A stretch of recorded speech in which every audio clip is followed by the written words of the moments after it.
शिवानी हमारी किराएदार थी। किसी ने क्या खूब कहा है, जिसकी बातों में मिठास हो दुनिया उसकी दीवानी हो जाती है। शिवानी ने अपनी बातों से मेरी माँ को अपना दीवाना बना लिया था। हमारा मकान 2 हिस्सों में बटा हुआ था। बड़े पोर्शन में हम रहते थे और दूसरा पोर्शन, जिसमें 2 कमरे थे, किराए पर उठा दिया था। इस बार जो पति पत्नी किराए पर आए थे, उनका एक बच्चा था। शुरू में अनिल साहब अकेले आए थे। वो बरेली के रहने वाले थे, अधेड़ उम्र के आदमी थे। हफ्ते में 2 दिन उनका लखनऊ आना होता था, इसलिए स्थायी रहने की जगह ज़रूरत रहती थी। उन्होंने हमारे मकान का वो हिस्सा किराए पर ले लिया। ये बात बाद में पता चली कि उन्होंने ये पोर्शन अपनी पत्नी शिवानी के लिए लिया था, जो फ़िलहाल अपने माँ बाप के साथ रह रही थी। जब अनिल साहब लखनऊ आते, अपनी पत्नी को वहाँ ले आते। ये लोग 2-3 दिन रहते थे, फिर अनिल साहब वापस जाते हुए शिवानी को उसके माँ बाप के पास छोड़ जाते। कुछ समय तक यही चलता रहा। जैसे जैसे समय गुजरता गया, हमारी जान पहचान इस अनोखे जोड़े से बढ़ती गई। पता चला ये उनकी दूसरी पत्नी है। उसकी अनिल से लव मैरिज थी। मिडिल क्लास परिवार की लड़की, भली सूरत की थी। जब ये जोड़ा हमारे मकान में रहने के लिए आता, तो बच्चा उनके साथ होता, जो 4-5 साल का था। 2 साल बाद वो परमानेंट यहीं रहने लगी और बच्चे का पास के ही स्कूल में एडमिशन करा दिया। अपने मकान का जो हिस्सा हमने अनिल एंड फैमिली को किराए पर दिया था, उसका एक दरवाज़ा हमारे इस कमरे में भी खुलता था, जो हमने किराए पर नहीं दिया था। इस कमरे में हमारा सामान रखा हुआ था। होना तो ये चाहिए था कि हम इसको बंद करा देते, लेकिन जब शिवानी यहीं रहने लगी तो उसकी आसानी के लिए माँ ने वो दरवाज़ा बंद ना किया, ताकि उसे अकेलापन महसूस ना हो और दरवाज़ा आने जाने में आसानी हो, बाहर आने जाने में आसानी हो। अब वो अपने कमरे से हमारे कमरे में दाखिल होकर इस रास्ते से आ जा सकती थी, जो हमारा भी रास्ता था। शिवानी ने सहूलियत का फ़ायदा उठाया और बेधड़क आने जाने लगी। उसने अपनी तरफ के दरवाजे से आना जाना बंद कर दिया, वरना बाहर जाने के लिए उसे सारे घर का चक्कर काटना पड़ता। यही नहीं, वो बेधड़क जब चाहती हमारे घर में आ जाती। कभी टेलीफोन के बहाने, कभी किसी और बहाने। वो हमारी प्राइवेसी को भी नहीं देखती थी। धीरे धीरे वो हमें ये महसूस करवाने की कोशिश करती कि उसे हमसे बहुत हमदर्दी है और वो हमारी घर की एक सदस्य है। क्योंकि वो अकेली रहती थी तो माँ भी उसके साथ बातें कर लेती। कहती थी कि जब आदमी मजबूर होता है तभी लोगों का साथ ढूंढता है। इसके बदले में शिवानी मेरी माँ का ख्याल रखती, कामकाज में हाथ बटा देती और हर तरह से उन्हें सुख पहुँचाने की कोशिश करती। जबकि हम सब तो सुबह ही पढ़ाई के सिलसिले में घर से चले जाते, पीछे माँ और शिवानी ही रह जाते। इस तरह ये औरत हमारे घर वालों के दिल में अपने स्वभाव से जगह बनाने में कामयाब हो गई। मेरे माँ बाप तो उस पर पूरी तरह भरोसा करने लगे थे, यहाँ तक कि हम कभी कहीं जाते तो सारा घर बंद कर देते, लेकिन उसके कमरे में खुलने वाला दरवाज़ा बंद न करते। हमारा घर उसकी तरफ से खुला रहता था। किसी ने इस बात पर ध्यान न दिया कि इस दरवाजे को भी बंद कर देना चाहिए। एक बार बिजली के काम के लिए एक इलेक्ट्रीशियन को बुलाना पड़ा। 2-3 दिन का काम था, वायरिंग बदलवानी थी। इस दौरान एक अजीब हादसा हुआ। हमारा लैपटॉप, जो बिल्कुल नया था और उन्हीं दिनों बड़े पापा ने मेरे भाई के लिए दुबई से भिजवाया था, डिब्बा बंद रखा हुआ था, वो गायब हो गया। वो लैपटॉप शिवानी के साथ वाले कमरे में रखा हुआ था और अभी इस्तेमाल भी नहीं हुआ था। माँ जब जब किसी काम से उस कमरे में आई तो उन्होंने देखा कि टेबल से लैपटॉप वाला डिब्बा गायब है। भाई, जिसका नाम अर्जुन था, वो इन दिनों प्रयागराज गया हुआ था। तभी घर वालों ने उसे अभी तक खोला नहीं था, ये सोच करके कि 1-2 दिन में भाई आ जाएंगे तो खुद खोलेंगे। माँ परेशान हो गई। उन्होंने पापा को बताया। घर के हर सदस्य से पूछा, सभी ने कहा कि मुझे नहीं पता। ऐसे हादसे पर सबसे पहले ध्यान बाहर के आदमी की तरफ जाता है। सबको लगा वो इलेक्ट्रीशियन ही हो सकता था, क्योंकि उसके सिवा और कोई हमारे घर नहीं आया था। सभी घर वालों के सामने वो बिजली ठीक करने वाले सामान का थैला भी लाया था और 3 दिन तक हर कमरे में जाकर काम किया था। पापा ने उससे पूछा तो वो मना कर गया। इसी दौरान मेरे दिल में ख्याल आया कि ये काम शिवानी भी तो कर सकती है, वो भी इस कमरे में से गुजरती है। एक बात जो मैंने नोटिस की, पहले ऐसा कभी नहीं होता था कि वो बाहर जाए तो अपने कमरों में किसी की भी कमरे की लाइट जलती छोड़ जाए। हमेशा वो स्विच ऑफ करके जाती थी, मगर इन दिनों वो घर में मौजूद होती या ना होती, उसके कमरे की लाइट जलती रहती। एक दिन वो बाहर से लौट रही थी, तब मैं रास्ते में ही खड़ी थी। मैंने वैसे ही पूछ लिया कि क्या आप बाहर जाते हुए कमरे की लाइट जलती हुई छोड़ गई थी। वो बोली, नहीं नहीं, मगर जब से इलेक्ट्रीशियन नई फिटिंग करके गया है, स्विच में जाने क्या दिक्कत हो गई है, कभी कभी ट्यूबलाइट खुद ब खुद जल जाती है। माँ ने इलेक्ट्रीशियन को बुलाकर कहा कि स्विच को ठीक कर दो, देखो इसमें क्या खराबी रह गई है। उसने चेक किया तो स्विच ठीक था और ट्यूबलाइट भी ठीक थी। मैंने सोचा कि शिवानी ने 2 बार बाहर जाते हुए हमें ये जताने की कोशिश की कि जैसे वो कमरे में मौजूद है तभी लाइट जल रही है। इधर उधर के पड़ोसियों को भी पता चल गया कि इलेक्ट्रीशियन आया था। तब से ही हमारा लैपटॉप गायब हुआ है। अनिकेत साहब हमारे दाई तरफ के घर में रहते थे। जब उन्होंने पापा की ज़ुबानी ये सुना तो कहने लगे, 5 दिन पहले जब दोपहर के समय तुम्हारे घर से तुम्हारी किराएदार निकली थी, उसके हाथ में एक बड़ा सा बैग था। कोई चौकोर सी चीज़ हो सकती थी, जैसे लैपटॉप का डिब्बा होता है। वो औरत कुछ जल्दी में लग रही थी। थोड़ी दूर एक गाड़ी खड़ी थी।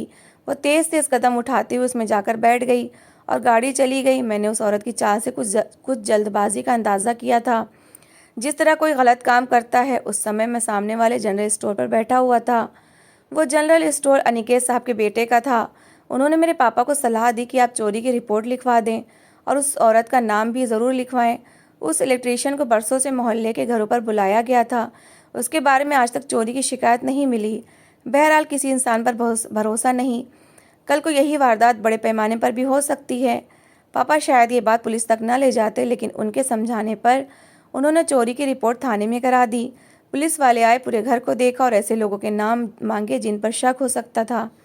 नाम दे दिए गए, जिनमें इलेक्ट्रीशियन राजू और शिवानी का भी नाम शामिल था। उन सबसे पूछताछ हुई, चोरी फिर भी ना पकड़ी जा सकी। तब पुलिस का ख्याल था कि चोर घर में ही है। इस हादसे के बाद माँ ने शिवानी के कमरे का वो दरवाज़ा जो हमारे घर के अंदर खुलता था बंद कर दिया। यूँ उसका हर समय हमारे घर में आना जाना ख़त्म हो गया। हमारी इस एहतियात से वो भी सतर्क हो गई। पहले माँ अपने सिधापे की वजह से शिवानी के आने जाने पर नज़र नहीं रखती थी। अब जब ज़रा गौर किया तो हमें उसकी आदतों और हरकतों पर शक होने लगा, जैसे कि उसका पति बहुत कम आता था और वो बिल्कुल आज़ादी से ज़िंदगी बसर कर रही थी। उससे कोई पूछने वाला नहीं था। वो जब चाहे घर से जा सकती थी और रात 10 बजे के बाद भी घर आती तो अकेली होती थी।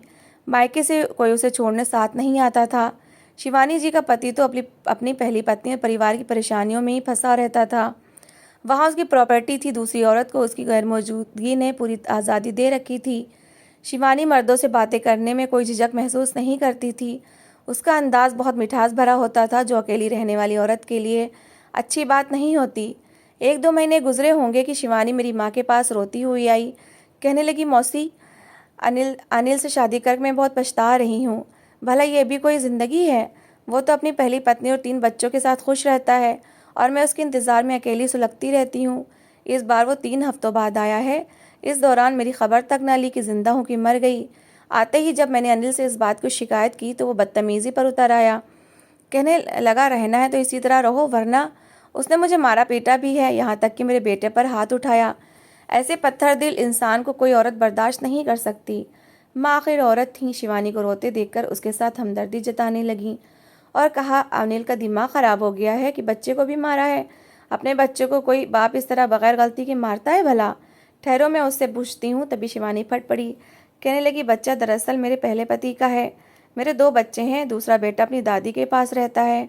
मेरे पहले पति का देहांत हो चुका है। विधवा के जीवन से बचने के लिए तो मैंने अनिल से शादी की थी, लेकिन ये आदमी तो पहले वाले से भी ज़्यादा बदतर है। मैं तो किसी दोस्त के ज़रिए नौकरी के लिए उनसे मिली थी। उन्होंने हमदर्दी दिखाकर मुझसे शादी कर ली। हमारी माँ को एक बार फिर उस औरत से हमदर्दी हो गई। कहने लगी, अगर तुम्हारे बच्चे को अनिल बर्दाश्त नहीं करता तो उसे भी उसकी दादी के पास छोड़ दो। वो कहने लगी, एक तो बेटा उन्हें दे दिया है मगर दूसरा नहीं दे सकती, तो फिर अपनी माँ के पास छोड़ आओ, इस तरह उससे मिलती भी रहोगी। शिवानी कहने लगी, वो बूढ़ी हैं पर मेरी भाभी अच्छी हैं, उनसे बात करती हूँ। मेरी माँ ने तो ऐसे ही बात कह दी थी। शिवानी जी ने फ़ौरन इस पर अमल किया। दूसरे दिन मायके गईं, भाभी को किसी तरह मनाया और बच्चे को नानी के हवाले कर आईं। इसके बाद तो ये रुकावट भी न रही। अब वो हर रोक टोक से आज़ाद हो गई थी। अब हम इन किराएदारों से पीछा छुड़ाना चाहते थे, लेकिन वो आसानी से मकान छोड़ने वाले नहीं थे। इन्हीं सोचों में पापा घुल रहे थे कि एक दिन खुद ब खुद इसका समाधान भगवान की तरफ से हो गया। वो इस तरह कि एक शाम पुलिस आई और शिवानी को हिरासत में ले लिया। हमारे घर के बाहर एक गाड़ी खड़ी हुई थी और पुलिस का सिपाही उस पर तैनात था। एक पुलिस इंस्पेक्टर शिवानी के साथ था, उसके घर की तलाशी ले रहा था। उसी समय पापा आ गए। उन्होंने गेट पर पुलिस वालों और शिवानी को खड़े देखा तो उनके पास गए। पता चले शिवानी ने कत्ल जैसा भयानक जुर्म किया है। हम ये सुनकर हक्का बक्का रह गए। बात फिर यूं खुली कि शिवानी और अनिल शाम के समय मोटरसाइकिल पर मेडिकल स्टोर गए हुए थे कि वहाँ एक आदमी से अचानक मुठभेड़ हो गई जो किसी काम के सिलसिले में वहाँ आया हुआ था। उस समय शिवानी स्टोर पर दवाइयाँ खरीद रही थी और उसका पति कुछ दूर मोटरसाइकिल पर बैठा उसके लौटने का इंतज़ार कर रहा था। जिस स्टोर पर शिवानी खड़ी थी वो आदमी भी उसी स्टोर में गया और उसने अचानक शिवानी को देखा तो हाथ पकड़ लिया। वो किसी बात पर लड़ाई करते हुए उसे बाहर लाया। वो उससे हाथ छुड़ाने और गुस्सा होने लगी। सामने सड़क के किनारे अनिल खड़ा ये सारा दृश्य देख रहा था, लेकिन उस आदमी को पता नहीं था कि अनिल उसे देख रहा है। शिवानी भी उसे अपना गुस्सा दिखा रही थी। आदमी कह रहा था कि थोड़ी देर ठहर कर मेरी बात सुन लो, मगर वो उसकी बात नहीं सुनना चाह रही थी। पर जब जिद करने वाला उसके पीछे आने लगा तो वह दौड़कर सड़क तक गई और मोटरसाइकिल पर बैठ गई। अनिल ने यह सोचकर मोटरसाइकिल चला दी कि सड़क पर तमाशा ना बने। घर आकर उसने उसके साथ झगड़ा किया। उसका कहना था कि तुम अपने पहले पति से अब भी मिलती हो, जबकि वो इस बात पर पक्की थी कि बिल्कुल नहीं मिलती। आज इत्तेफाक से सामना हो गया। वो एक बच्चा ले चुका है, अब दूसरा लेना चाहता है, मगर बच्चा भी छोटा था। अनिल ने शिवानी से कसम खिलवाई। वो बोली, बच्चे के सिलसिले में ज़बरदस्ती उसने मजबूर किया तो मैं मिली हूँ, लेकिन सिर्फ और सिर्फ बच्चे की वजह से मिलना हुआ है, वरना मैं बिल्कुल उससे नहीं मिलना चाहती। मैं तो उसकी सूरत भी नहीं देखना चाहती। क्या तुम वाकई मुझसे प्यार करती हो? अगर करती हो तो इसका सबूत दो। जो तुम कहो मैं करने को तैयार हूँ, मगर मुझ पर शक मत करो, शिवानी ने जवाब दिया। वो तुमसे मिलने के लिए बच्चे का बहाना ढूंढ रहा है। क्या तुम उसे पीछे छुड़ाना चाहती हो? हाँ हाँ, वो चिल्लाई। कैसे तुमको विश्वास दिलाऊं? मैं उससे मिलना नहीं चाहती, मगर पीछा कैसे छुड़ाऊं? तुमने भी तो मेरे बच्चे को मारा था। मेरा बच्चा तुम्हारे पास भी तो मार के डर से सहमा रहता है। मैंने उसे बिलावजह नहीं मारा था। मुझे शक था कि तुम उसे बाप से मिलाने का बहाना बनाकर अपने पहले पति से मिलती हो, या फिर वो बहाना बनाकर तुमसे मिलता है। अब तुम्हें कैसे शक हुआ है? पहले तो कभी नहीं हुआ था। किसी ने तुमको देखा है? मैं समझ रहा था कि बताने वाले को गलत फहमी हुई है, लेकिन शक मुझे भी हो रहा था, तभी मैंने उस पर हाथ उठा दिया था। वरना तो मैं भी बच्चे वाला हूँ, मगर मुझे लगता है कि जब तक तुम लड़के को उसके हवाले नहीं करोगी, वो तुम्हारा पीछा नहीं छोड़ेगा। अब या तो तुम मुझसे तलाक ले लो, या फिर जैसा मैं कहता हूँ वैसा करो। तुम क्या कहना चाहते हो? तुम उसे फ़ोन करके कहो कि आकर अपना बेटा ले जाए। जाहिर है वो ज़रूर आएगा। तुम उसको जहाँ मैं कहूँ वहाँ आने का कहो, और वही समय दो जो मैं बताऊँ।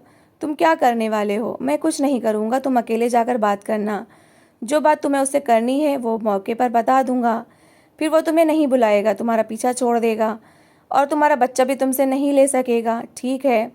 थक हार कर शिवानी ने हामी भर ली। प्लान के मुताबिक शिवानी ने फ़ोन करके रात के 10 बजे अपने पहले पति को एक सुनसान जगह पर बुलाया और कहा, अनिल बरेली गया हुआ है, तुम गोमती पार्क आ जाओ, बच्चे से भी मिल लो, और हम ये भी फैसला कर लेंगे कि बच्चे को किसके पास रहना है। उसका पहला पति गाड़ी से उस जगह पर आ गया जहां अनिल कुछ दूर अपनी गाड़ी में बैठा हुआ था। उसने देख लिया कि एक गाड़ी उसकी बताई हुई जगह पर आ चुकी है। तब शिवानी से कहा कि तुम उससे प्यार से बात करना, कहना कि बच्चा तुम उसको देने के लिए तैयार हो, बस शर्त यह है कि वो तुम्हें उससे हर 1 महीने बाद मिलाने के लिए लेकर आएगा, बल्कि दोनों बच्चों को मिलने देगा, तो तुम दूसरा बेटा भी उसके हवाले कर दोगी, और यह कार्रवाई किसी वकील और अदालत में होगी। ज़रूर वो इस पर राज़ी हो जाएगा अगर उसे वाकई दूसरा बेटा चाहिए। इस दौरान तुम उसकी खातिर भी करना। उसने कुछ खाने पीने की चीज़ें शिवानी को दी और एक कोल्ड ड्रिंक की बोतल भी। कहा कि तुम ये कोल्ड ड्रिंक मत पीना। शिवानी ने ऐसा ही किया जैसे अनिल ने बताया। वो अपने पहले पति की गाड़ी की तरफ गई। अनिल की गाड़ी अंधेरे में पेड़ों की आड़ में छुपी हुई थी। पहला पति गाड़ी सड़क के किनारे खड़ी किए था। शिवानी उसकी गाड़ी में बैठ गई। किसी रेस्टोरेंट में चलें? उसके पहले पति ने कहा। तुम रवि को नहीं लाई? नहीं, वो बोली, यही ज़रा देर के लिए बात कर लेते हैं। रात का समय है, देर ज़्यादा हो गई तो मकान मालिक को क्या जवाब दूंगी? वो गेट भी नहीं खोलेगा। मैं कुछ खाने पीने के लिए लाई हूँ, कुछ खा लेते हैं और बात भी कर लेते हैं। इस तरह से बात शुरू की और दोनों डिब्बे खोल दिए जिसमें स्नैक्स वगैरह थे, और वो उसके साथ खाए जा रही थी और बात भी करती जा रही थी। इस दौरान कोल्ड ड्रिंक की बोतल खोली और 2 गिलासों में उंडेल कर खुद झूठ मूठ गिलास होठों पर लगाते हुए दूसरा उसके हवाले किया। उस आदमी ने बगैर ये सोचे कि शिवानी उसे जहर भी दे सकती है उसने पी लिया, क्योंकि वो शायद ये सोच भी नहीं सकता था कि ये औरत मेरी जान लेने आई है। पुलिस को जो बयान शिवानी ने दिया उसमें यही कहा कि उसे खुद भी नहीं पता था कि कोल्ड ड्रिंक में जहर मिलाया गया है, लेकिन पुलिस ने इस बयान को इस वजह से रद्द कर दिया कि खुद इस औरत ने वो कोल्ड ड्रिंक नहीं पी थी और देर होने का बहाना करके गाड़ी से उस समय उतर गई थी जब उसके पहले पति आनंद की तबीयत खराब हो रही थी और गला बंद हो जाने से सांस रुकने लगी थी। वो गाड़ी चलाने के काबिल नहीं रहा था, जबकि उससे शिवानी ने कहा था कि तुम वापसी में मुझे घर से ज़रा दूर उतार देना। वो उतरते ही दौड़ते हुए अनिल की गाड़ी में आ गई। उसने उसे हमारे घर के गेट पर लाकर उतारा।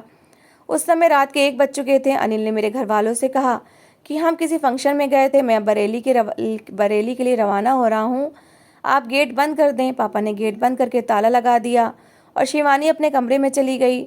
इस हादसे के 5 महीने बाद एक शाम को पुलिस आ गई और उसे हिरासत में ले लिया। हुआ ये कि अपनी पत्नी को हमारे गेट पर उतारकर अनिल दोबारा उस जगह वापस गया जहाँ शिवानी के पहले पति की गाड़ी उसी तरह खड़ी थी। अनिल इस बार अपने एक वफादार को भी ले गया। उन्होंने उस आदमी को उसकी गाड़ी से निकाल कर अपनी गाड़ी में डाला और ड्राइवर से कहा कि ये गाड़ी तुम गांव लेकर जाकर छुपा दो, और ख़ुद अपनी गाड़ी में बरेली चला गया। इधर शिवानी के पहले पति का भाई रोमिल भाई के गायब होने से बहुत परेशान था। वो अपने शहर से पता करके लखनऊ आया। भगवान की करनी की एक दिन इत्तेफाक से उसका गुजर जिस रास्ते से हुआ वहाँ उसके अपने स्वर्गीय भाई की गाड़ी खड़ी थी देखी, मगर उसकी नंबर प्लेट बदली हुई थी। लेकिन इस बदली हुई नंबर प्लेट से ही उसे शक हुआ कि ये प्लेट और प्लेटों जैसी नहीं है। एक दिन उसने गाड़ी का पीछा किया और हमारे घर तक पहुंच गया। भाई की गुमशुदगी की रिपोर्ट पहले से ही दर्ज थी। उसके भाई ने गाड़ी के बारे में पुलिस को खबर दे दी और उस गाड़ी में ही उस समय अनिल हमारे घर आया था। शिवानी और अनिल की गिरफ्तारी हो गई। इन लोगों ने समझा था कि 5 महीने गुजर गए हैं, मामला ख़त्म हो गया है। अनिल की गलती ये थी कि उसने गाड़ी निकाली और उसे अपने आने जाने के लिए पहली बार इस्तेमाल किया था और पकड़ा गया। पुलिस वालों ने थोड़ी सी पूछताछ पापा से भी की, मगर हमारा पीछा छूट गया। शिवानी और अनिल के साथ वही कुछ हुआ होगा जो ऐसे केसों में मुजरिमों के साथ होता है। अपनी तरह की ये अजीब कहानी जिसका चर्चा न्यूज़पेपर्स में भी हुआ था। पता नहीं कि शिवानी ने अनिल के साथ मिलकर ये प्लान बनाया था ताकि वो उसे तलाक ना दे, या फिर वो वाकई अपने बेटे को पहले पति के हवाले नहीं करना चाहती थी और तभी उसने अनिल के कहने पर उसका साथ दिया। ये भी हो सकता है कि वो दूसरे पति के साथ रहती हो मगर उससे छुपकर पहले पति से मिलती हो। इसी वजह से अनिल उसे सज़ा देना चाहता था। कहते हैं कि दिल के राज तो भगवान ही जानता है, मगर हर इंसान को किसी न किसी दिन अपने किए की सज़ा ज़रूर मिलती है। तो दोस्तों, इस कहानी को लेकर आपकी क्या राय है, कमेंट बॉक्स में ज़रूर बताएं। और अगर कहानी अच्छी लगी हो तो प्लीज़ लाइक करें। अगर आपने हमारे चैनल को अभी तक सब्सक्राइब नहीं किया तो ज़रूर कर लीजिए। तो मिलते हैं ऐसी ही एक मोटिवेशनल कहानी के साथ। Thanks for watching.